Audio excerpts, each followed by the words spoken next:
Hi from Rubies. இன்னைக்கு Nifty மார்க்கெட்ல 24,500 Stradale form ஆயிருக்கும். அதுக்கப்புறமா 24,450 ஸ்டாடலும் ஃபார்ம் ஆயிருக்கு. நம்ம ஃபர்ஸ்ட் ஃபைவ் வந்து ஆக்டிவ் ஆப்ஷன்ஸ் எடுத்துப்போம். நம்ம ஃபர்ஸ்ட் ஃபைவ் ஆக்டிவ் ஆப்ஷன்ஸ்ல பாருங்க, இந்த ரெண்டு ஸ்டாடல் தான் ஃபார்ம் ஆயிருக்கு.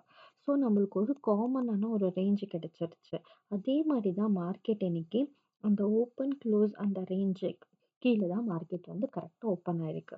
அப்போ நம்மளுக்கு என்ன அர்த்தம்னா இன்னைக்கு ஒரு ட்ரெண்டான ஒரு மார்க்கெட்டு தான் இருக்க போகுது அப்படின்றத நம்ம வந்து கண்டுபிடிச்சிருக்கோம். இன்னும் கொஞ்ச நேரம் கழிச்சு பார்த்தீங்கன்னா இங்க பாருங்க, நம்மளோட ஆக்டிவ் ஆப்ஷன்ஸ்ல எகெயின் வந்து ஸ்டாடல் வந்து வேற சேஞ்ச் ஆயிருக்கு. 24,400ம் 24,500 ஸ்டாடல் ஃபார்ம் ஆயிருக்கு. அப்படின்னா என்ன அர்த்தம்னா அந்த காமனான ரேஞ்சுக்குள்ள தான் வந்து மார்க்கெட் முடிக்க போறாங்க. அதாவது என்னோட இண்டிகேட்டர் லைன்ஸ்ல பாருங்க, 24,350யோட லைனும் 24,500 அந்த ரேஞ்ச் நான் ப்ளூ கலர்ல எல்லோ கலர்ல மார்க் பண்ணியிருப்பேன்ல, அந்த ரேஞ்ச்ல பாருங்க அந்த லோக்கு கீழே கரெக்டா அந்த ரேஞ்சுக்குள்ள தான் மார்க்கெட் முடிக்கணும் அப்படின்றத பிளான். ஓகேவா? இதை வந்து நம்ம சீக்கிரமாவே கண்டுபிடிச்சிட்டோம். அதே மாதிரி பாருங்க, நான் வந்து அந்த லைன் வந்து ப்ளூ கலரா ஹைலைட் பண்ணியிருக்கேன். மார்க்கெட் பாருங்க எவ்வளோ ஈஸியா அந்த ஓப்பன் க்ளோஸ் கீழே ரேஞ்சுக்குள்ள வந்து அந்த ரேஞ்சுக்குள்ளேயே தான் வந்து ரியாக்ட் ஆகிடுத்துட்டு இருந்திருப்பாங்க.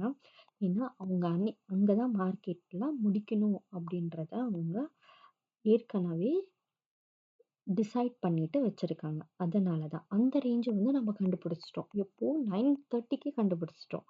ஸோ இங்க வரைக்கும் தான் மார்க்கெட் வரப்போகுது, இங்க வரைக்கும் தான் ரியாக்ட் ஆக போகுதுன்னு நம்மளுக்கு தெரியும்.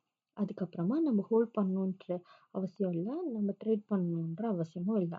அந்த ஓப்பன் க்ளோஸ் ரேஞ்சுக்கு கீழே மார்க்கெட்டோ பச்சுல அங்கே நம்ம என்ட்ரி எடுத்தோம்னா நாங்கள் பாரு இன்னைக்கு 24,500 காலும் புட்டும் நான் எடுத்திருக்கேன். சேம் பாருங்க, இந்த ஓப்பன் க்ளோஸ் கீழே எனக்கு மார்க்கெட் ஓப்பன் ஆச்சு. அந்த லோல ஒரு ஒரு புஷ் அப் வந்துட்டு பின்னாடி வரப்போ நான் கரெக்டாக என்ட்ரி எடுத்தேன். கீழே பாருங்க எவ்வளோ ஈஸியாக வந்திருக்குன்னு. இங்கே ஒரு 30 பாயிண்ட்ஸும், அதுக்கப்புறமா இங்கே பாருங்க புட்டில் கூட 24,500 எடுத்திருந்தேன். இந்த ஓப்பன் க்ளோஸ் ரேஞ்சுக்கு மேலே பார்த்தீங்கன்னா பாருங்க இங்கே ஒரு 50 பாயிண்ட்ஸ். இவ்வளோ ஈஸியாக வந்து மார்க்கெட்டில் 100 பாயிண்ட்ஸ் எடுக்க முடியும்னு பாருங்க. ஏன்னா அந்த ரேஞ்சை தாண்டி மார்க்கெட் போகாதுன்னு தெரியும். ஸோ அந்த ரேஞ்ச் வரைக்கும் நம்ம ஹோல்ட் பண்ணிட்டாலே நம்மளுக்கு நிறைய பாயிண்ட்ஸ் கிடைக்கும். ஓகே, இந்த மாதிரி உங்களுக்கு எந்த டீட்டெயில்ஸ் இருந்தாலும் கான்டாக்ட் ஹஸ். தேங்க்யூ.